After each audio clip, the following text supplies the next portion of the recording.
Mapei Grout is considered to be one of the best grouts for a shower surround, and today I need to grout this 12 by 24 tile. I'm going to be using Mapei's Keracolor U, which stands for unsanded grout, and the reason why is the grout joints are no bigger than 1/8 of an inch. Plus, I don't want to scratch the surface of this tile, and if you have a very sensitive tile that you're working with, you may want to consider Keracolor U or an unsanded grout for that particular job. So we're going to be sharing tips and tricks that we've learned over the years, that I've learned from my buddy Steve White, who's a professional bathroom remodeler here in Pittsburgh, and also our friend Sal DeBlasi, who has an awesome YouTube channel that you should definitely check out. Let's dive into the tutorial right now. Here's the Keracolor U that I got. Now, again, the reason why I did it is because these glazed tiles behind me, I don't want to scratch them. So being unsanded makes this a great option for those tiles. The other thing is it's polymer enriched, which means that you're going to have less staining with this grout. Now you can add grout maximizer to it, which I'm going to be doing today, instead of water. And the grout maximizer means that you don't need to seal the Keracolor U, and it's going to be way better stain resistant than other grouts that are out there. Before we do anything with the Keracolor U, we're going to dry blend it because we don't want color variation in this grout.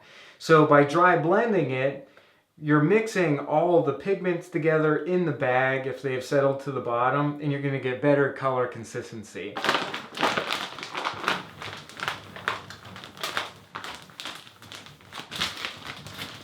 So this is the grout maximizer. We're going to mix this with the Keracolor U, and what it does is it adds that extra stain defense, it strengthens the grout, and makes the color consistency really good. You should also shake up the grout maximizer.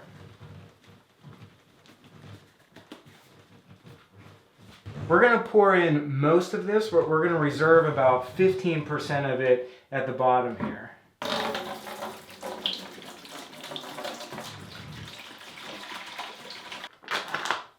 And now I'm gonna pour in most of this 10-pound bag. You can use a piece of drywall. In this case, it's a piece of curry board. I'm just gonna fish my mixer up through there. And we're gonna mix this up pretty good.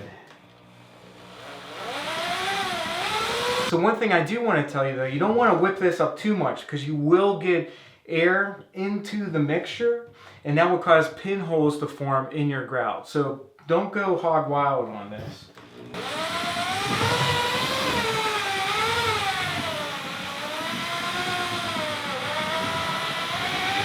Once you're done mixing this, allow it to slake or just sit here for about 5 minutes. While we wait for the grout to slake, make sure that your grout joints don't have any thin set in them. Obviously you should have done this when you set the tile. If you do see thin set or any kind of shims stuck in here, remove them because you're going to have to pack the grout joints obviously with the Keracolor U.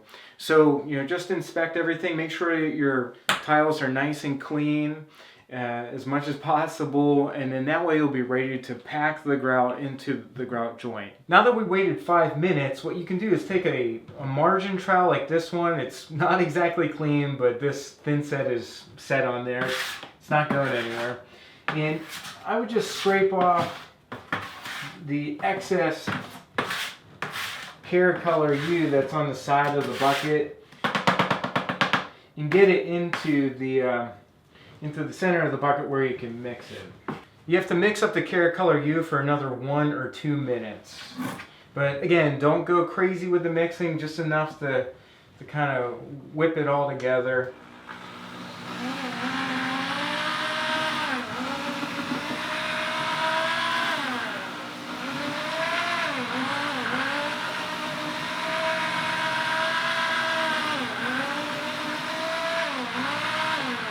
As soon as you're done mixing this up, go ahead and clean off your tools. Mapei's instructions recommend taking a damp sponge, not a super wet sponge, but a damp sponge, and just wiping down the tile surface. That way the grout will glide over it. And you definitely do not want any standing water in the grout joints. So I'm just using a standard rubber grout float to pack the joints with the Keracolor U. So as you can see here, this is the consistency of the Keracolor U after using the grout maximizer and following the directions. So it's very much like a thick peanut butter consistency. I'm going to start at the top, work my way left to right and down. And we're going to split this into two sections. So the slanted one and then the vertical portion down below.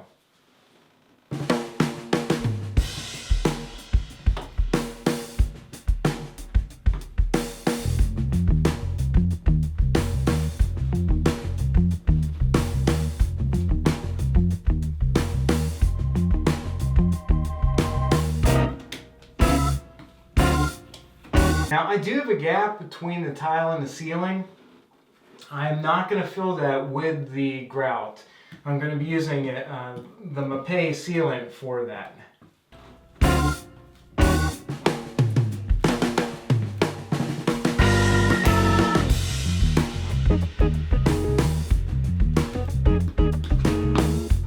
So all I'm doing is packing the joints and removing the excess grout. I'm just going to be removing the excess grout on the surface of the tile that's not close to the grout joint. So over here I use a Schluter profile between the tile and the wall, and I'm just going to be filling that transition in with the Keracolor. We have this transition here where the wall slants down and then goes vertical, and I'm just going to fill that in with grout. Now in the corner here where these two walls meet, we're not going to be filling this in with Keracolor U. We're going to be using our sealant. So we're just going to pack these vertical joints here on this main wall.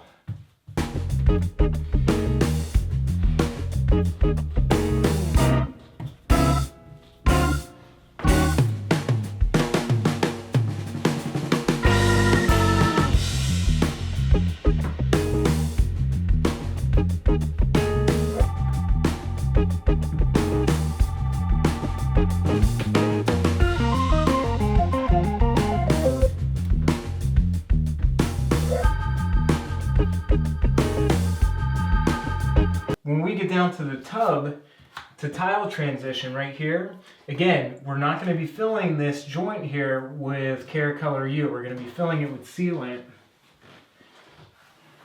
So any kind of grout that gets in this joint, you're going to have to remove it. Now that this main wall is done, we're going to move on to the plumbing wall. One thing I want to mention about the plumbing wall, I'm really bummed about this in terms of the tile job.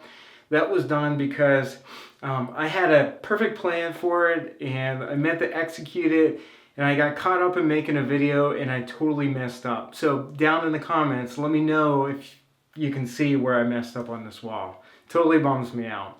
So again, I'm just going to start at the top here and fill in this grout joint, and we're going to fill in the Schluter profile as well. This is PVC door casing right here. This is waterproof. It's meant for outside. That said, I'm not going to be grouting in between it and the tile. We're going to be using the sealant here as well.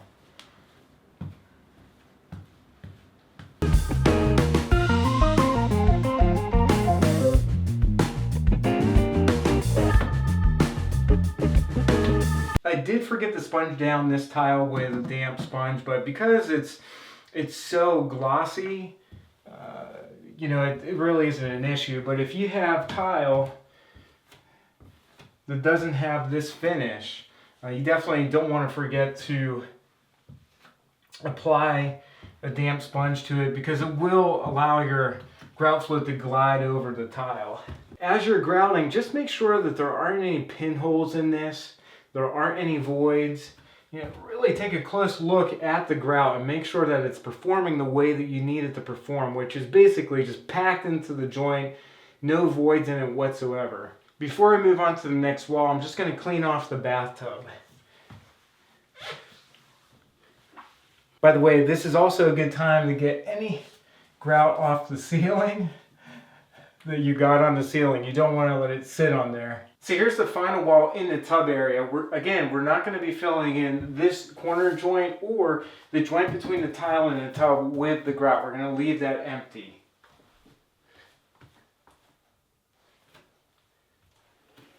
Oh, and by the way, this piece of marble here, there is a joint between it and the top tile. Again, I'm not going to fill that in with grout either.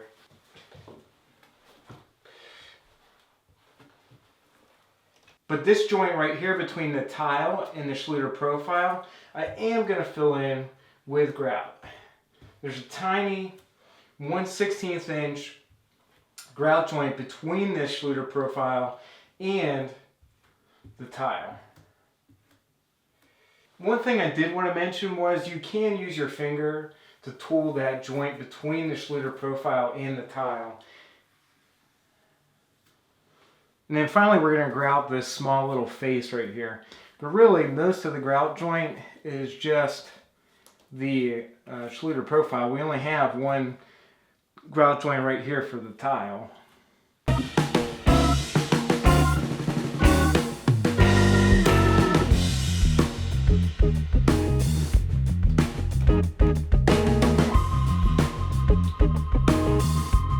After about 15 to 30 minutes, the Keracolor U will definitely stiffen up.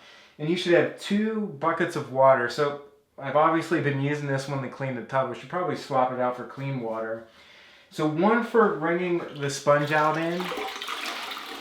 So you want a damp sponge. There shouldn't be water dripping from this. You want a damp sponge. You're going to tool the grout joint, and when you get grout on the sponge, you're going to wring it out in this dirty bucket here. And then you're going to dip it in here to further clean it and moisturize it, for lack of a better term, and go back to the tile and tool the grout joint and remove any excess grout that's on the surface of the tile. So for example, we've got some grout there, got some grout on the ceiling here. I'm trying to only tool in one direction using this sponge. And in this case, I'm just doing that downward motion in between the tile and the Schluter profile. And you have to pay special attention that you're not removing the grout from that joint. Now I'm just going to be using the sponge to tool the grout joint by hand. In the grout joint, the grout should be pretty much flush with the tile. To further help with the tooling, you can move your sponge diagonally to the grout joints, and that will help. What really helps at this point is attention to detail and just really analyzing every single grout joint for pinholes, for voids, to make sure that it looks good when you tool it with the sponge, the damp sponge. But you don't want to tool it too much because that can actually lead to efflorescence with Portland cement-based products.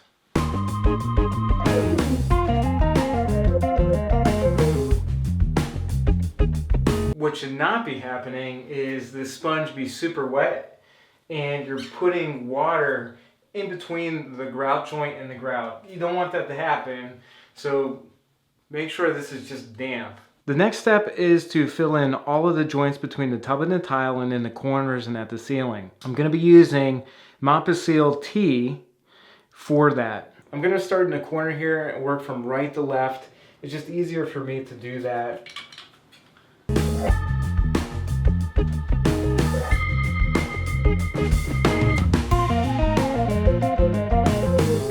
And I just dip my finger in some water and tool this joint here. And I'm going to do that for the entire tub surround. Now I admit it's probably better to have the tub full of water. We're just not in a position to do that right now because of the plumbing in this home. But if you can, fill the tub up with water and then fill the joint between the tile and the tub with the sealant. About 1 to 2 hours after you grout the tile, you might see a haze.